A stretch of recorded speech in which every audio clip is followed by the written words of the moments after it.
প্রিয় দর্শক, পাবলিক কনসেপ্টে স্বাগত। এই মুহূর্তে রয়েছি সিরাজগঞ্জের শাহজাদপুরের বাঘাবাড়ি।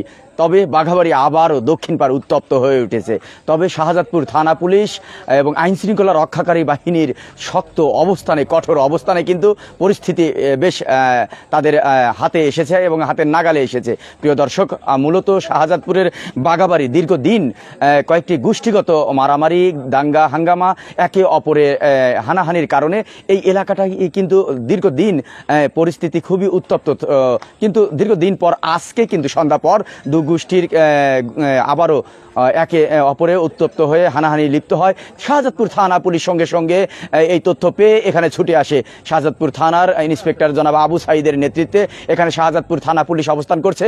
কোনো কারণেই যেন কোনো পক্ষে একে অপরে হানাহানিতে লিপ্ত না হতে পারে, সেটি কিন্তু ধন্যবাদ পাওয়ার মতোই শাহজাদপুর থানা পুলিশ ইতিমধ্যেই শান্তি শৃঙ্খলা খুব শান্ত রয়েছে। কোনো